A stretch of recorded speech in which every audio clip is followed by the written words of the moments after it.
Chasing the Mind, podcast number 20. HAPO? Help a Psychologist Out with Joe Sanok.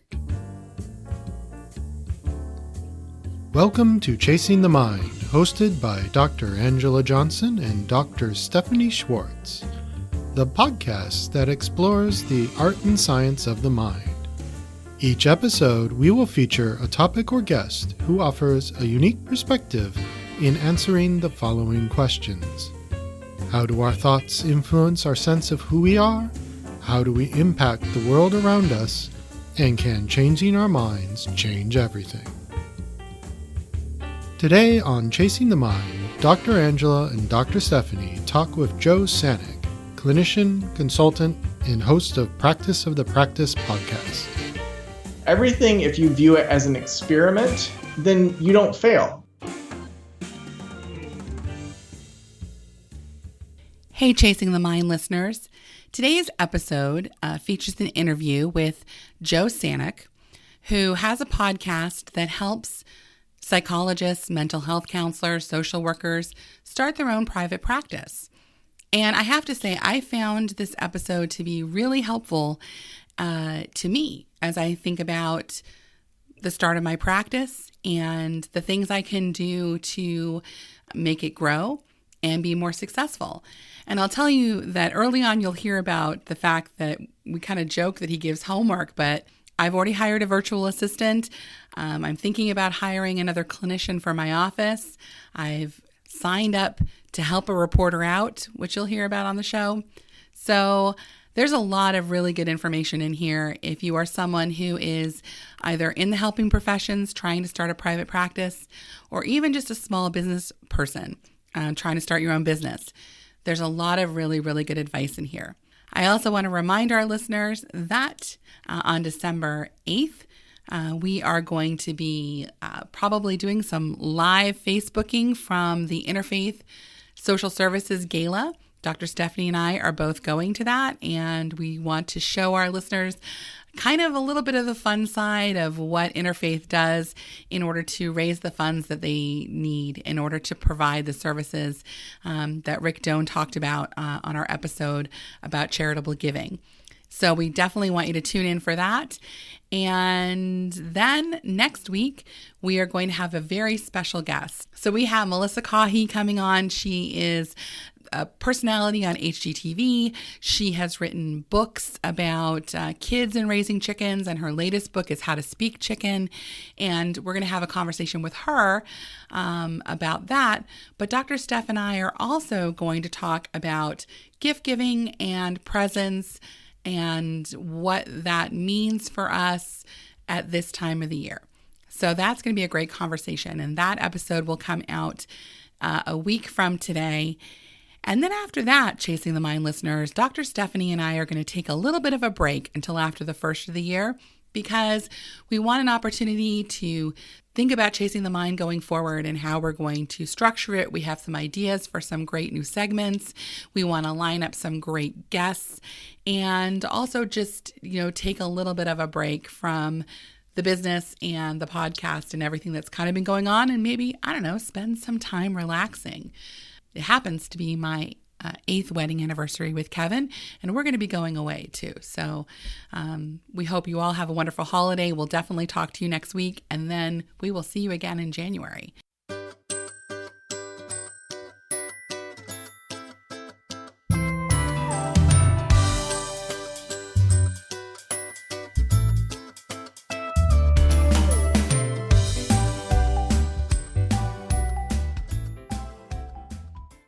Joe Sanok is a speaker, mental health counselor, business consultant, and podcaster. Joe has the #1 podcast for counselors, the Practice of the Practice podcast, with interviews with Pat Flynn, John Lee Dumas, Chris Ducker, Rob Bell, Glennon Doyle Melton, and Lewis Howes. Joe is a rising star in the speaking world. Joe is a writer for Psych Central and has been featured in the Huffington Post, Forbes, Good Magazine, Reader's Digest, Bustle, and Yahoo News. He is a keynote speaker and the author of 5 books, and he is a top consultant. Welcome, Joe, to our podcast, Chasing the Mind. Hey, Angela, how you doing today? Terrific. I should say a little bit about how I found you. I myself and my partner here, Dr. Stephanie Schwartz, we're starting a business. And so listening to podcasts, I'm like, there's got to be someone talking about this somewhere. So that is how I found you, was just like the Google. The Google. I love when people find me with the Google. It's awesome. And I started listening to some of the shows that I felt like would, sort of help us. And then I joined your Facebook group that you had for the World Changers Challenge to write an ebook in a month. Mm-hmm. And so I feel like I've kind of gotten to know kind of a little bit about what you do, and I think it's been helpful for us, even to just the little bit we've been able to glean from the work that you've done. Yeah, it's crazy. There's actual useful information on podcasts. Who knew? Like, we thought it was all. You're not just trying to sell something. You actually help people. Exactly. Well, let's start with the podcast. So you started it in 2012. Yeah, so I started the blog in 2012, just kind of writing about books I was reading about business and marketing, and then how I was applying that to private practice. And then I was a big podcast listener, really liked Pat Flynn's Smart Passive Income podcast, John Lee Dumas's Entrepreneur on Fire. And I was looking for other podcasts out there for counselors, and there weren't any out there. And I thought, well, I might as well start one, and then I'll just kind of reach out to people that I find interesting, and hopefully some people resonate with it. And so that was in 2013. And then really it kind of limped along for about a year. I didn't fully dedicate a weekly show or anything like that. I just wanted to see how it went. And then in 2014, decided that I was going to do it at least weekly, if not more. And that's really when kind of the numbers took a sharp turn towards the upward. Well, I know that you launched the podcast at a time that was really personally challenging for you. So why did you choose at that point? And what personal experience sort of brought you to the point where you wanted to do podcasting? Yeah, so I found, for people that don't know my history, 2012 was a really rough year for our family. My daughter had open heart surgery right before her first birthday. And then about a week after we got the all clear for her, I found out that I had thyroid cancer. And it was just one of those years where my wife then had a miscarriage, and we just had so much hit our family in one year. And that was the year that I launched the blog and really kind of started getting my counseling practice going more than it had before. And I think that really it was a nice distraction for me to think about something other than all the family stuff that was happening. And as I was going through that treatment to launch the podcast, I could really think about things that for me genuinely could help the world and could also possibly help me change what my income level was and my work level. Knowing that I wanted to probably work fewer hours than what I was working at the time. I was full-time at a community college at the time, and then also had my counseling practice on the side and the blog. So I was probably working 50 to 60 hours a week, and I knew that that was a chapter, but I knew it wasn't going to be sustainable. And as we were going through those difficult challenges, really thinking about how do I position myself differently while also get to tap into my natural strengths and curiosities, was what I started brainstorming, and podcasting seemed like a natural fit for me. Well, it's interesting because I think across the helping professions on the mental health side, social workers, mental health counselors, psychologists, we kind of have always done, it's sort of the new trendy thing, the gig economy. I mean, we're always the group that's doing like 4 jobs, right? Mm-hmm. I mean, can you say something about that? Like, it's so interesting. Oh, Dr. Angela, I only have 3. Yeah. I guess I'm slacking. Yeah, but I mean, it's sort of like we go through all this schooling, we go to grad school, and then we come out and we're kind of trying to cobble together a way to, to support ourselves. Yeah, and I think that's how it often starts, is that people start by having a couple different ideas. They might work for a nonprofit and then a crisis center, and then someone needs an on-call person. And it starts that way when we're first out of grad school, which there's nothing wrong with that when you're first exploring what you want to do with your career.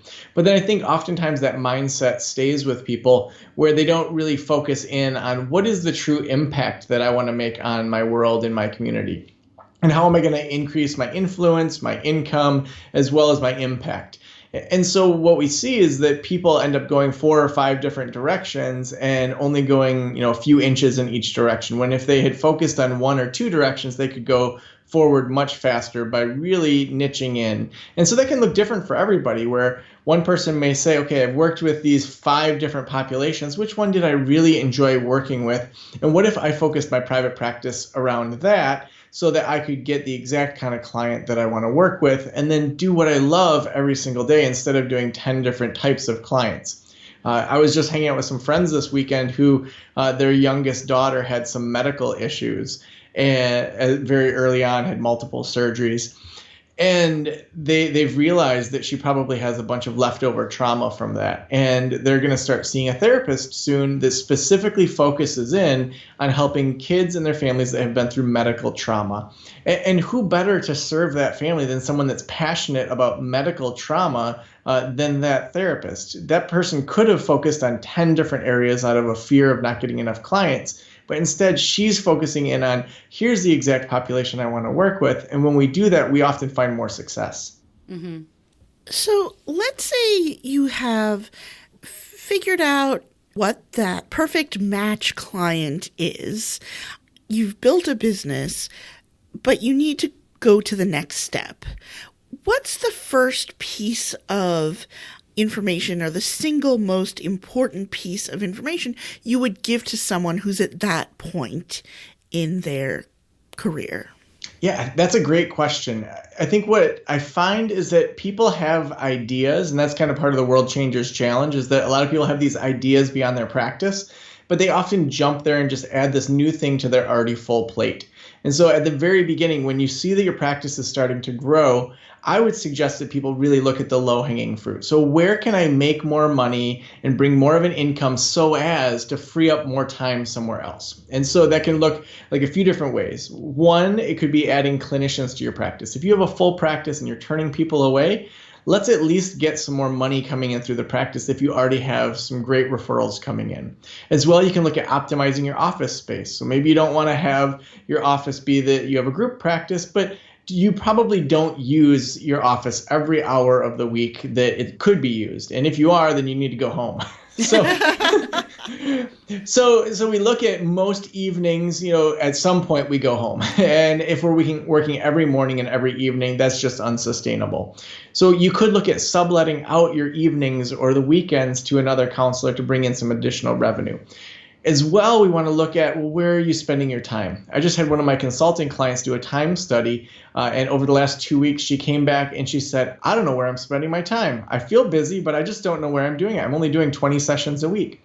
And so doing a time study where you really look at where am I spending every 15-minute chunk so that I can make the most efficient decisions. That if I have 3 hours between clients, I know exactly how I need to use those 3 hours to get the most out of those 3 hours. And so low-hanging fruit, it's not as fun or as sexy as going after the big new idea. But if we can start to bring more income in through consulting clients, through more counselors, through other people in our practice, as well as looking for opportunities to optimize our time, we may be able to outsource things to a virtual assistant to then multiply our time more. And that's what we see the most successful practices doing, is that when they're right underneath that 6-figure mark and they want to get to a multi-6-figure practice or a $500,000 practice, they're looking at multiplying their time on multiple levels. Oh boy, it sounds like you give people homework. That's already. I do. I kick them in the pants. I'm telling you, I'm already feeling like I should have talked to you about 6 months ago, because this is one of the challenges that we're having. Is I feel like I've cast my net really wide, and now I'm trying to juggle way too many things, and I'm kind of coming to the realization that what you're saying is true. You have to really decide where you're going to invest your time and energy, because you just don't have enough time to do all the things. We also have a beautifully appointed office that it sometimes does sit empty. I know. So now we have homework. Right. And even I think that's one thing that oftentimes people think, well, we have to have a busy enough referral sources coming in order to bring on another group practitioner.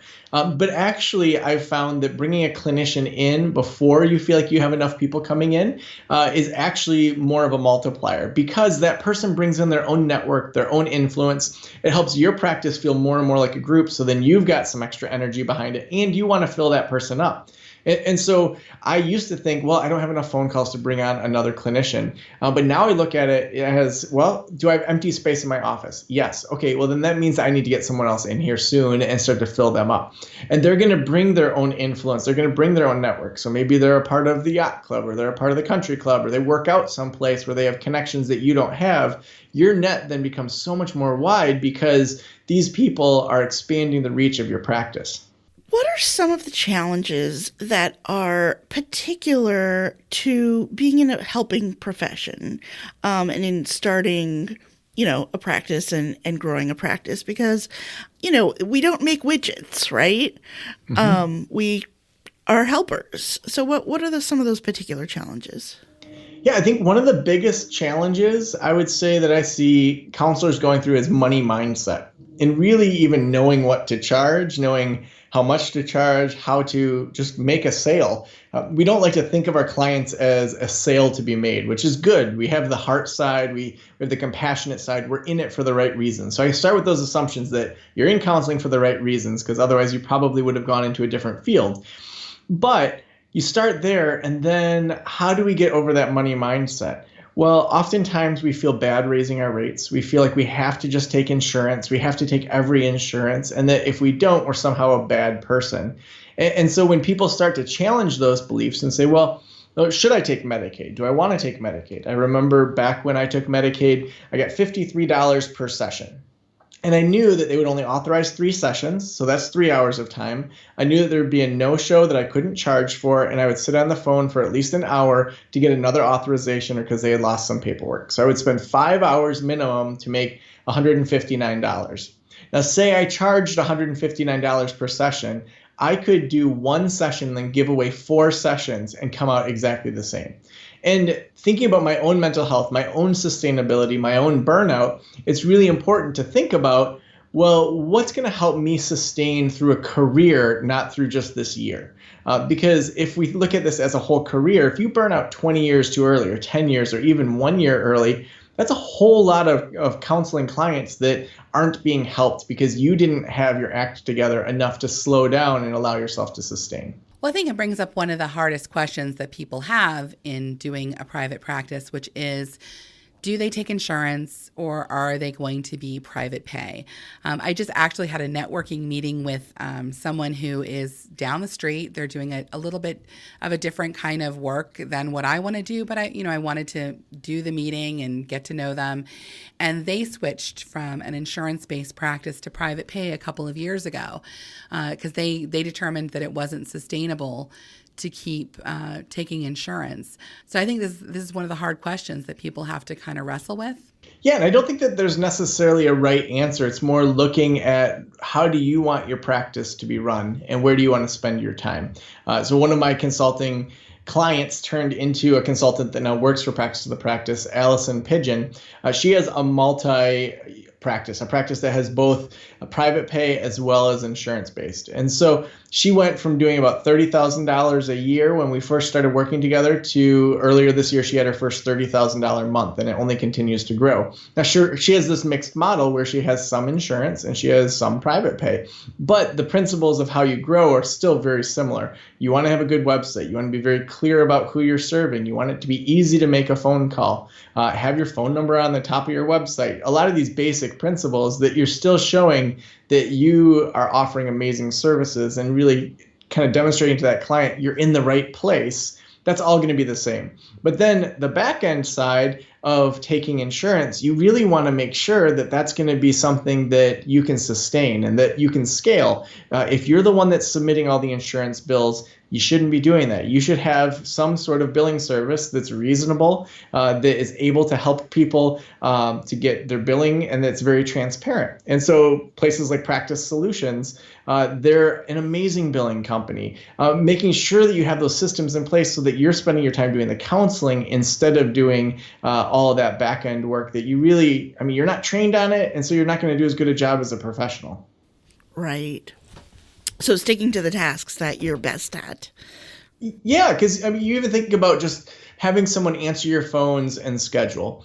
So on average, a virtual assistant is going to cost you around $15 an hour. And so say they were coming in for 10 hours a week, and so $150 a week. for most counselors, that would be one counseling appointment a week that you would have to do to make up that cost. But you're then getting 10 hours of someone answering the phone. And usually it's going to be an investment more than an expense for you, because when you're sitting in session, then more people are getting scheduled in too. That increases your professionalism. It also increases the amount of sessions that are coming in. And so it then becomes a multiplier rather than an expense. So it sounds like you've learned a lot over the years. What was the hardest thing for you to learn, the hardest lesson? Yeah, I think that for me, that mindset of going from a solo entrepreneur or solopreneur, where I kind of kept all the answers to myself, and then I started to kind of find people that could help a little bit, but still I was the main person in control. Moving to more of a CEO mindset has been really difficult. And I think probably it's been in the last year that I've been able to let go of a lot of that control. And so being able to start to create a team and say to myself, okay, I don't need to be spending time doing that. Someone from my team can do it. And also, I don't need to know every detail of how they got to what they're saying. I just need to look at the outcome. So for example, when I do a Facebook Live to either promote my private practice or to share about a specific area or for practice of the practice, now I download that video, I put it into Dropbox, and from there, my assistant, well, she's my chief marketing officer, Sam, she then takes that video, she puts it in YouTube, she transcribes it, she adds text to it, she turns it into a blog post, and then uploads that all without me even touching it. Now, in the past, I would have wanted to see and approve every step of the way to make sure she was doing a good job. But now she can just run full tilt, which helps me go through things faster. But I had to, on the front end, do training to make sure that I felt good about what she was doing. And so that mindset shift is very much training, very much feedback, but then also a lot of letting go and realizing that you can actually move forward faster as you train and let go of things. So how do you help people to overcome like mistakes? So they're kind of trying to put all these things in place and they completely blow it on something. Mm-hmm. How does somebody move past that? Yeah, so I did launch a podcast. It took me a year to do. I did 80 episodes. It was a daily podcast. And wow. That's a lot. Interviewed all these like top influencers, and from that podcast wanted to sell this $2,000 course, and I sold 6 of them, and which was great. But then it wasn't the moneymaker I thought it was going to be. So I had really spent a year of my time focusing on the wrong thing, built out a whole website, all these different things. So at that time, I felt like that was a huge failure because I had spent all this time that I could have been doing counseling or consulting and just really ended up losing money on the project. But what that helped me understand was that really everything, if you view it as an experiment, then you don't fail. Because in that situation, I learned a lot about my audience. That at that time, they weren't ready to become consultants. That most of my audience at that time was just starting practices and starting to grow a little bit. So if I had offered something like, here's how you start a group practice, that probably would have been a very successful course at the time. Whereas making that giant jump to becoming a consultant, they just weren't there. So if I had gone back and actually viewed that project as an experiment, that if I fail at it, well, then I get some really good information. And if I succeed at it, I also get some really good information. And so when we look at the top kind of 6-figure practices and 7-figure practices, from the interviews that I've done, what they do differently is they view almost everything as an experiment. So they're going to try a Facebook ad campaign. If it doesn't work, well, then we're going to try it a little different next time. Or maybe we'll try doing Instagram ads, or we'll do some Google ads. That all of it's viewed as an experiment where they're not also putting in a ton of their money and time until they start to see results. And so then they really refine in and find, okay, here's the area that actually is worth me putting some money into. I'm getting some crazy awesome results here. And as a result of that, I can kind of double down on that. Whereas this other area failed, but I only lost, $100 on that instead of thousands of dollars on it. Yeah, I mean, that sounds like definitely a winning proposition. One thing I was wondering is you have put a lot of yourself out there. You've put a lot of your history sort of on the website and on Facebook and other materials. How does that sort of merge with your time as a clinician. Your clients know more things about you or have access to more information about you that they might not otherwise have. Yeah, I think that my whole mindset around wanting to make sure that I was really open is that there's a substantial change in the world right now that's happened that a lot of medical professionals haven't kept up with. And that's that people expect there to be more transparency than maybe there was even 5 or 10 years ago. Now, there's always the balance of self-disclosure and that side of it. But most people, are going to, in any town, have a friend of a friend that is connected to you on Facebook. So unless you have a hyper locked down Facebook, most of your potential clients will at least be able to see your name and understand kind of like who you are, which I don't necessarily see as a bad thing. I think that if people can feel if they're connected to somebody before they even make that phone call, that's going to help with clinical outcomes. That's going to help with all sorts of things in the private practice world. And so I've seen this shift in the business world happen where people have less privacy. And for good or for bad, a lot of clients expect that going into it. Now, how has that affected my practice? I often have, especially kind of younger families that come in, they'll make comments like, "You have quite the digital footprint, Joe," or "We really were able to understand a lot about you." Even down to every month I post my monthly income. And I've done that for years where I've shown exactly how much I was making and how much I was spending to just have that full transparency that we don't talk about much in our field. And for me, it's only helped our practice to be out there and to talk about things that we're excited about while also understanding that there's limits. And so you'll notice that there's very few pictures of my kids on social media. That's intentional. My wife and I have talked about how we don't want kind of my professional people to see every single little thing that I'm doing with my kids or to know where I am at any given moment. And so we do have boundaries that we've discussed as to when it's okay to post pictures. I'll ask my wife, "What do you think? Can I put this on Instagram?" Before I put it on, especially when it has to do with our kids. Yeah, I think everybody does need to find that line for themselves. I remember recently I had a friend who was looking for a therapist, and she showed me the therapist's Facebook page, which was not locked down at all, and it involved a lot of pictures of the therapist taking, I won't say revealing, but pictures of herself with somewhat revealing outfits, making kind of a lot of duck faces into the camera. Dr. Angela, are you now remembering this? Yes, I remember this. And like the service, I don't know if it was in the interest of self-promotion or what, but she was posting a lot of pictures of her home, herself in her car, wearing strappy, low-cut things and making sexy faces at the camera. And I was like, run, do not walk to the nearest exit.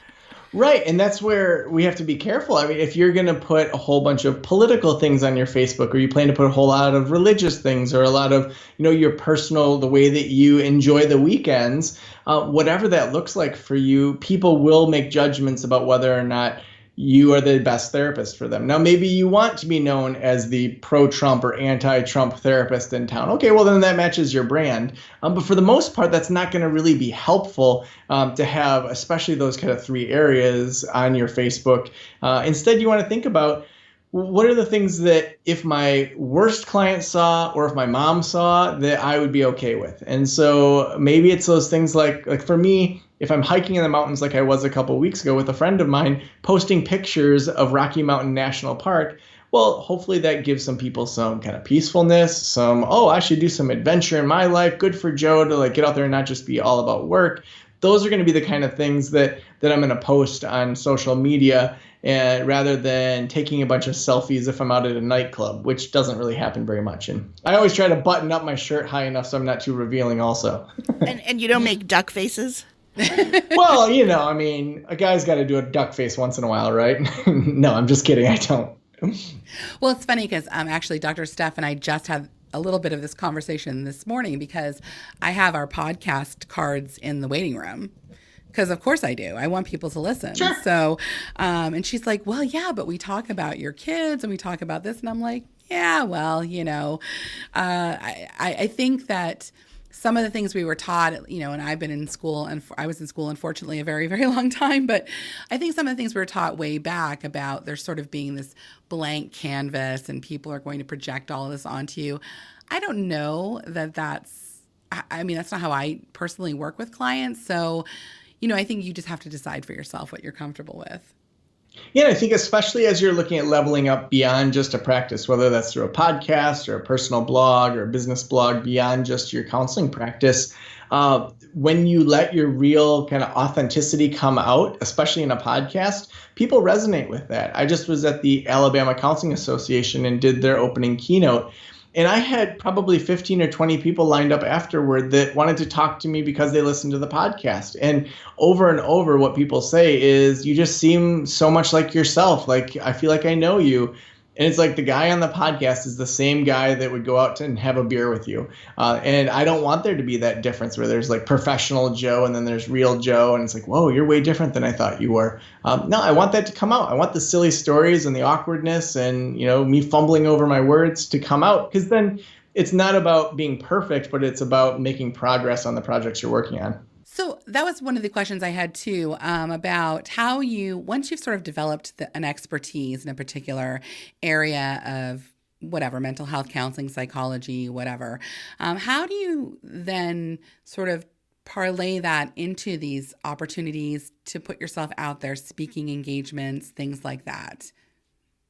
Yeah, I think that there's a few different things that you want to look at first, and that's, well, what do you want to achieve? Because if we can focus in on what you want to achieve, that makes it a lot easier. So say you want to do more keynotes that are in person, that works for your family's schedule for you to travel more, then you want to look at, well, how do those decision makers make decisions? What do they look for? So if something as simple as, well, they like to see some fancy names they can read in a bio, and so how do you get into Fortune magazine? How do you get quoted by Psychology Today? How do you get quoted on Yahoo Health News? Well, most of those places use a tool called HARO. That's HARO, so help a reporter out, where they send out 3 times a day an email saying, we're looking for experts in the following areas. And different reporters will just say, here's what we're looking for. And so then you respond to those and give them quotes, and then sometimes they pick them up, sometimes they don't. Sometimes they tell you that they picked them up, sometimes they don't. And so then over time, you start to get quoted in a number of these different places that are looking for experts. And so if you can then have a bio that lists off a handful of these things, that's really helpful before you even say, I'm going to jump into the keynote space. Next, you want to, if you're specifically talking about speaking, get as much speaking experience and record that as possible. And so that could be speaking locally, that could be speaking, doing breakout sessions at some conferences, but also then whether it's hiring a videographer or just having a friend do some video of you during these, so that you can start to put together a short speaker reel of your speaking engagements. And then when you get larger speaking engagements, definitely making sure you have a professional videographer. And so in Alabama, I went on a website called Thumbtack, which is nationwide. Different kind of people in the gig economy can get hired through that. And I found a videographer down there. I had my assistant review a bunch of his tape to see if he was of the quality that we wanted. And for $500, I'm getting, you know, great quality of this, you know, really large keynote that I did. And so at each level, you want to make sure that you're kind of looking to that next level to level up. But you also want to make sure that the people that you're meeting at those levels really you're giving your full attention to, that you're connecting with them. Because the person that might just be kind of a regional chair of something that you meet in some 20-person breakout session, in a couple of years, they might be the president of that state association, or they might even continue to move up and become, you know, one of the colleagues at a college. And you don't know where those relationships will go, but they'll remember your speaking and then come back and say, you know, I would love for you to come now that I've kind of leveled up my career, for you to come and speak at this larger event. Wow, those are great tips. I didn't know any of that. So well, awesome. Glad you know it now. I've never heard of HARO before. That's like amazing. That's great. Yeah, it's a great resource. So you've talked a lot about different ways that you keep engaged with your audience. How do you help keep your audience engaged without overwhelming them with information and promotion? Yeah, well, I think you got to be first very careful about how much you're promoting to your email list or to your audience. because people can smell someone that just wants to make money off of them, from miles away, and especially therapists. We're pretty intuitive people. And so I think thinking from their point of view of what they want to get out of it. So for example, over at practiceofthepractice.com/start, people sign up for an email list where they get a 28-step checklist on how to start a practice. So if someone's just starting a practice, I try to get in their mind and say, well, what would be frustrating to them? Well, first you'd want to know the nuts and bolts of starting a practice. And so the first 3 or 4 emails that come to them automated every 3 to 4 days are the nuts and bolts, like make sure that you filed your legal paperwork, make sure you have your basic paperwork and your billing set up, and kind of walking them through just the nuts and bolts of launching a practice. And then kind of what's the next question that someone would have? Well, then they probably want to attract their ideal client and wouldn't know what to charge. Well, so then the next 3 or 4 emails are, how do you attract your ideal client? How do you make sure that your website is really aligned with that ideal client? What are things to look at in that website? And so then you're kind of going through these different phases of the natural questions that your audience would have if they achieve the previous thing that you taught them. And so if you're teaching them then how to do your ideal client, well, then the next kind of question would be, well, how do I sustain, maybe network more in my community? Where should I put a little bit of advertising money if I have $50? And so if you're offering good quality content where you walk people through a process and say, you know what, I've been there. Let me now show you how to do what I did, and hopefully it works for you. Then they're going to feel that trust. They're going to feel like you are looking out for them as a guide. And then if you have a product that you want to send their way, there's going to be a percentage that say yes. There's going to be a percentage that say no. But if you still come from that place of, hey, this is going to save you a bunch of time. I have this paperwork packet, and yes, it's $150 for you to buy it, but it's probably going to save you hours of time. And actually, my attorney, he said that it saves so much time, you're probably only going to pay half an hour in attorney fees rather than 3 hours in attorney fees. But if it's not a fit for you, then by all means, don't buy it. If you still have that spirit of, hey, if it works for you, great. And if not, I'm going to keep sending you free stuff. Most people resonate with that. So, this whole thing begs the question of why do we go to these really fancy grad schools and they don't teach us any of this?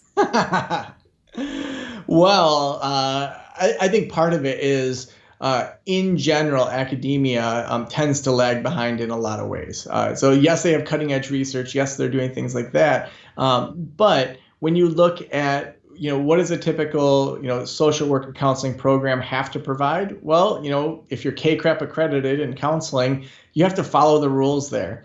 And so you're looking at a huge system that really can't change quickly. Whereas, smaller systems can be agile. You look at like Lawrence of Arabia, and when he was, fighting in, I think it was World War I or II, he had this small group of Bedouin that were with him, and they could travel 3 or 4 times, the distance as some of the larger armies at the time. Because they were small, they could shift and change. And so I think that grad schools that are also a part of larger systems, whether that's, the American Counseling Association or other ones, it's really hard to move those gigantic ships, whereas the small little boats actually can get around much quicker.